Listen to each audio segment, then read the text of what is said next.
Hello everyone, my name is Dr. Jilan Wahba Abdel Majid and I'm the ambassador of the State of Palestine to Ireland. I would like to show my appreciation and thank everyone who is helping to virtually showcase the DR Theatre in Fila 2020.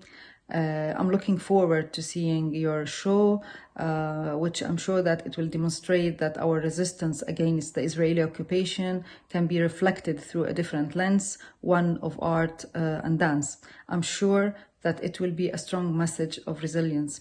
It's unfortunate that COVID-19 has prevented you from coming to Ireland, but I'm looking forward to meeting you next year.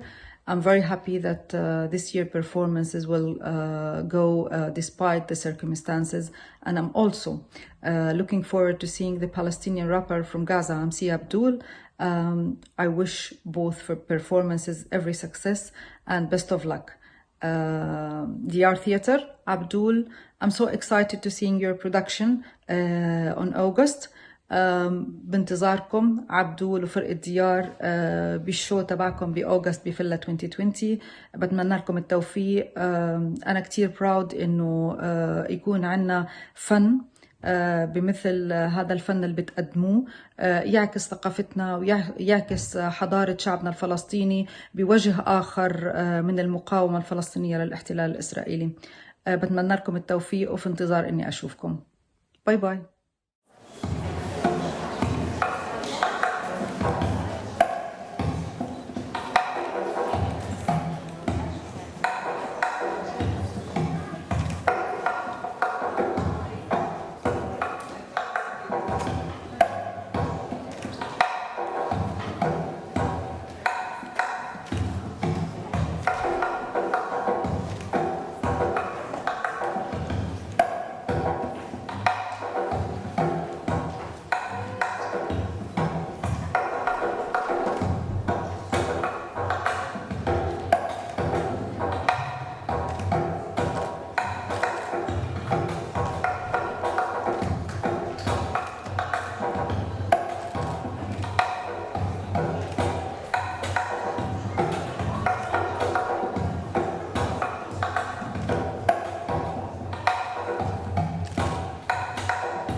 الحلم الآخر أصحو من نومي المضطرب إلى وطن الغاب وبين الحلم والوطن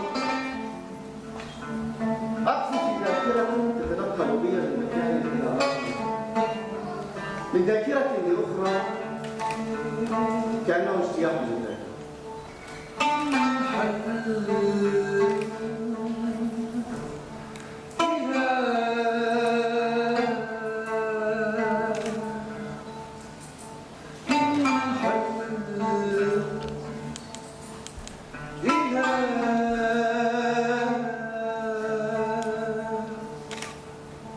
جمعت التوازن بعد. نظرت إلى نفسي في المرآة طويلا ولم أرى وكتبت كل ما في قلبي من دون ما يفكر في حروف الضم والجر والرفع يجد مبررا محدودا للمغادرة ولم يجد.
هناك من يريد إبعادنا عن مكان عشنا.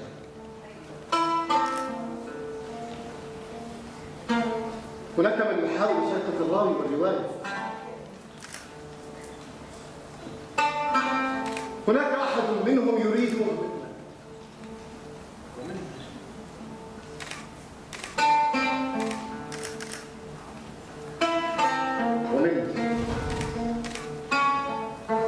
نحاول أن نفقدنا صبرنا وإيماننا بالمكان. يتربص بسرقة ذكريات طفولتنا الرقيقة بلوحة الواقع.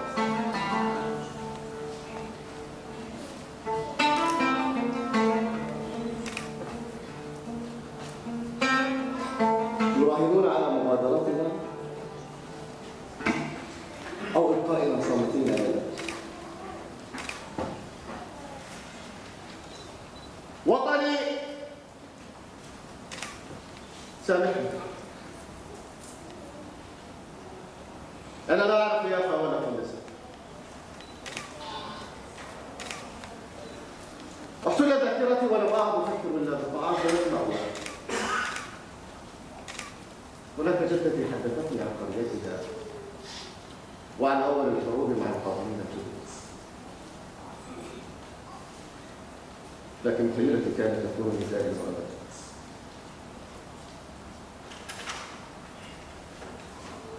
عقلي وقلبي سجينان، شهداؤنا بكثرتهم أصبحوا أرقاما. جيد؟ 2 4 10 20 100 200 1000 2000 وأنا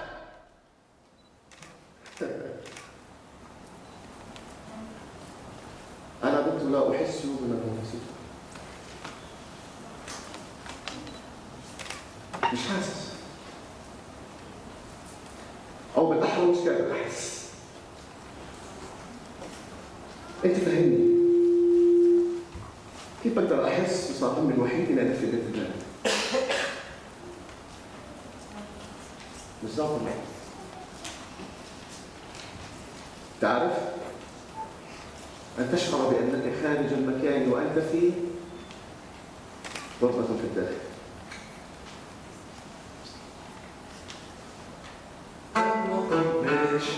حافي خربش قلبه طافي المطبش حافي خربش قلبه طافي والولد طالع باله مش سرورها عالي وبهالبلد ماشي العوج ومسكرها الابواب والسور اعلى من السماء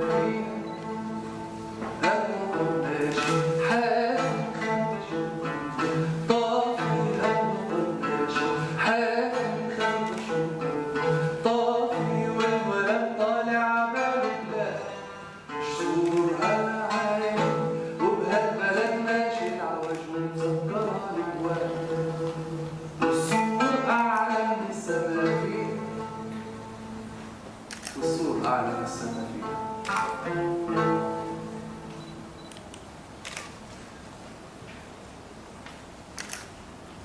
أريد أن أنسى الحرب قليلا. يسرق من الحبيبة الخائفة قبلة البطال. 10 دقائق بس. بتكفي. بتكفي. بتكفي مشان أكون معها. أشوفها. أشمها. أسمع صوتها.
هذه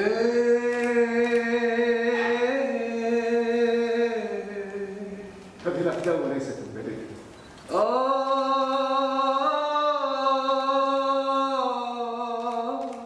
هي لا تشن كيف نمشي وتكين بين العشب والزعم. هذه الأقدام في الخارج تريد أن تأخذ مكاننا وراءها.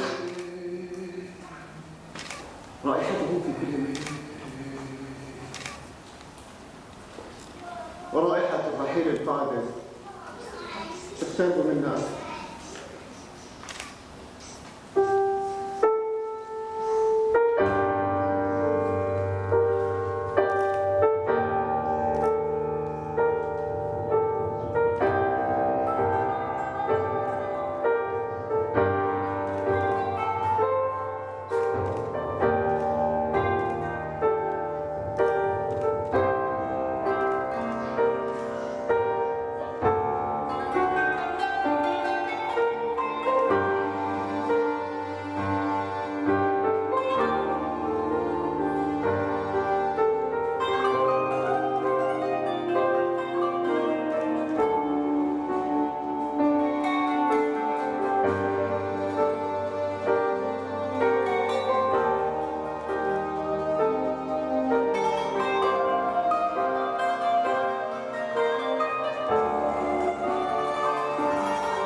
الولد بيده عكاز وعمره صغير كتير، كان بيوم خافوا الناس وتركوا البيت وراحوا بعيد. الولد بيده عكاز وعمره صغير كتير، كان بيوم خافوا الناس وتركوا البيت وراحوا بعيد. وكان كل ما الغربة كانت تكبر كان بعمره يرجع يزور. كان عنده بيت كانت سته تحكي حكاية فيها عتبة وفيها كبير.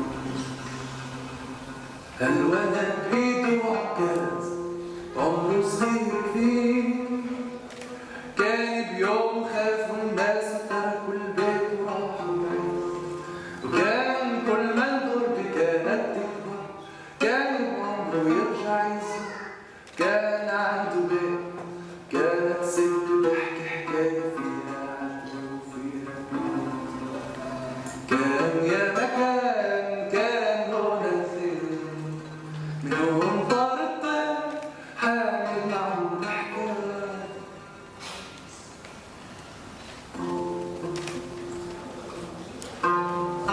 وطني؟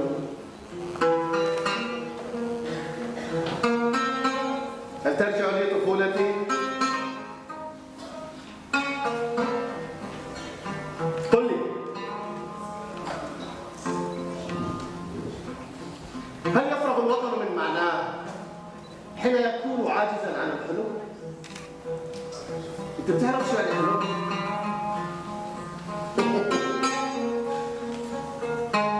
الحلم هو الفرق بين البداية والنهاية. يا وطني اقرأني،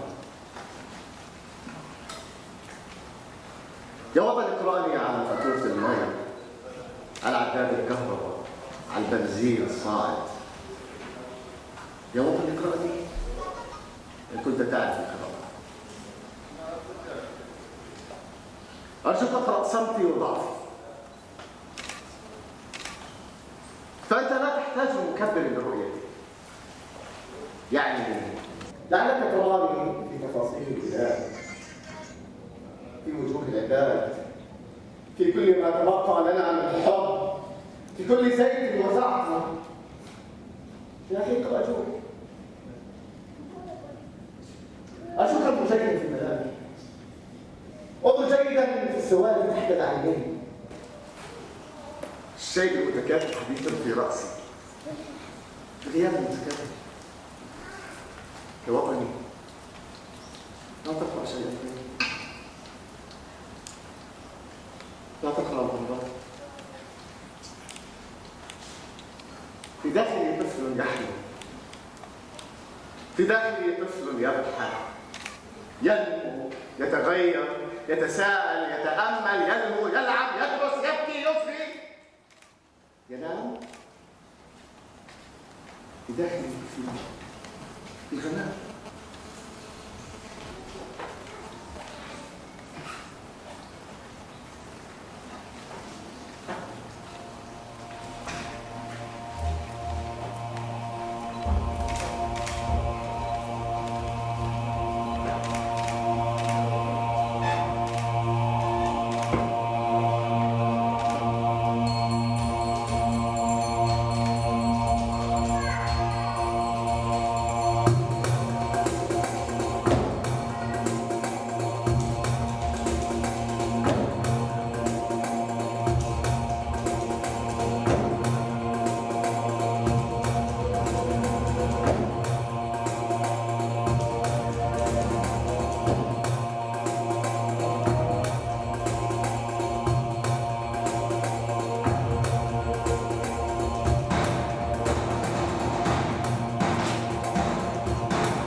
تمنيت لو يحملني الحلم إلى البعيد،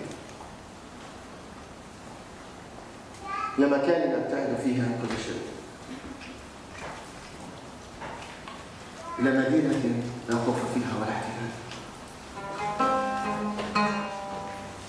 إلى حرية أستكشفها حديثا.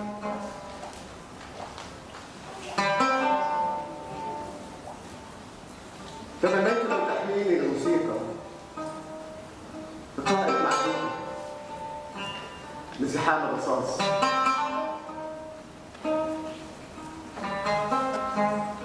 يرقص مع الحبيبة الخائفة رقصة الحياة الأخيرة.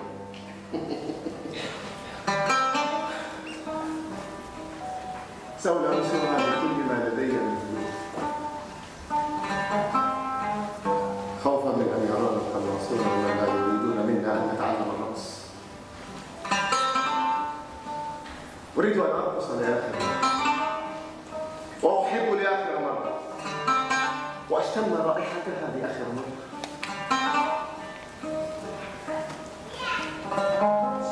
لعل الموت يا حبيبتي يرحل عنا للمرة الأخيرة.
كانت أول مرة شاف البحر.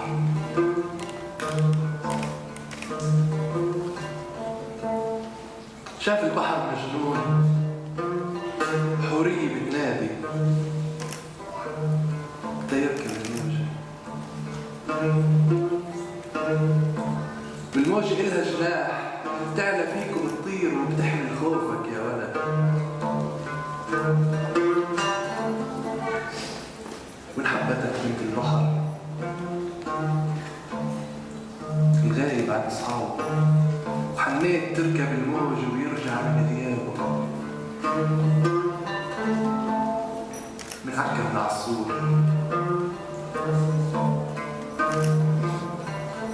ارمي حالك وارمي ضحك البحر. شاف البحر مجنون، حورية بتنادي تا يركب الموج. شاف البحر مجنون، حورية بتنادي تا يركب الموج. والموج إلها جناح تعلى فيك وبتطير وبتحمل خوفك يا ولد. شاف البحر مجنون، حورية بتنادي تا يركب الموج. والموج إلها جناح تعلى فيك وبتطير وبتحمل خوفك يا ولد. ومحبتك بنت البحر غايب عن أصحابه، حنيت تركب الموج يرجع من الغياب. غايب عن أصحابه حماد تركب الموج يرجع من الغياب من عكا من عالسور ارمي الحالة ارمي الضحكة للبحر.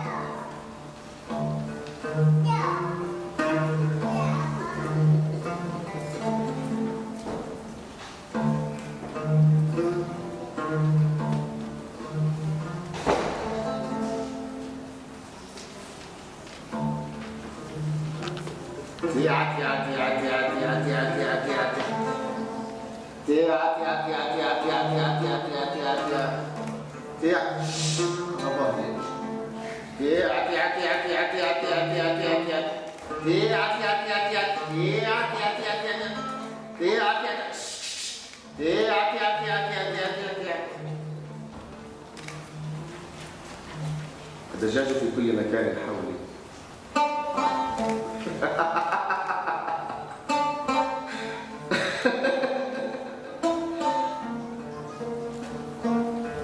يبحث عن الطعام المتكاثر ليتجدد. ستي كانت أول وحدة تعلمني أشرب قهوة. الله يرحمك يا ستي. عيش هنا. بتذكر أول ما كنت أتغلب حتى تشرب لي رشة أو تنتين من الفنجان. كان طفل. كان شو بلاش يطلع لك شوارب. بس بالآخر كانت تظبط معي تفرص على الدجاج تيع شفت واحد قهوة. كانت تحكي لي كل شيء. يا سيدي كيفك يا فتاتها حتى وحبته حكاية الحرب الطويلة. والله تفاصيلها كانت أدق من كل كتب التاريخ العالمية في المدارس. كانت تحدثني عن ما أوصلنا إلى هنا بجملة شهيرة: الله يحرق سماهم، الجاهز بفهم أقرب الناس. ليش يا ستي؟ قلت لك ما تشربش قهوة، تستعجلش. كل الجيوش العربية جت بسنان روحت بتنام. وحطوا القهوة.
لم يعد مذاق الزيتون ككل يوم.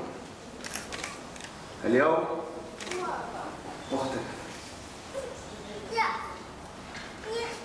سأقتحم الحصار لأشم رائحة من زيتوننا وزيتنا.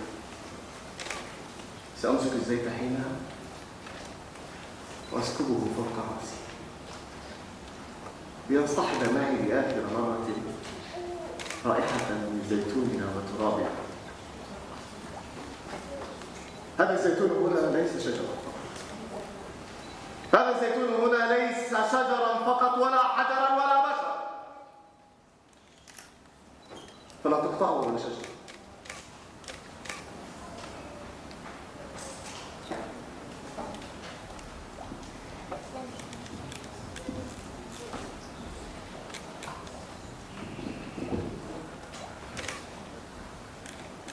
قد ضاق بي الليل الحصار الطويل. قد ضاق بي الليل الحصار الطويل. هل يشيلني من هذا الحصار أحد؟ هل يشيلني من هذا الحصار أحد؟ هل يشيلني من هذا الحصار أحد؟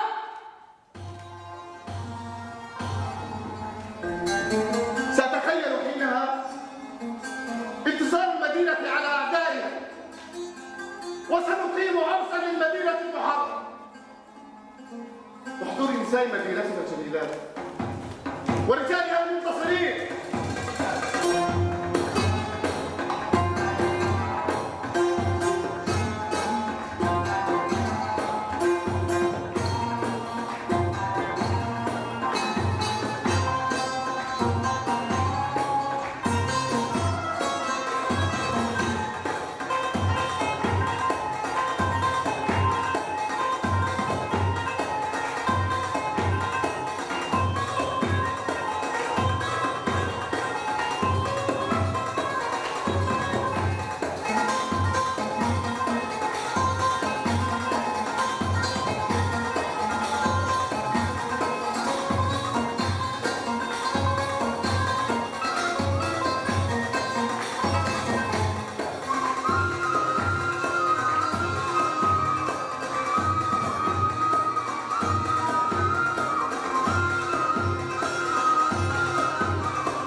لا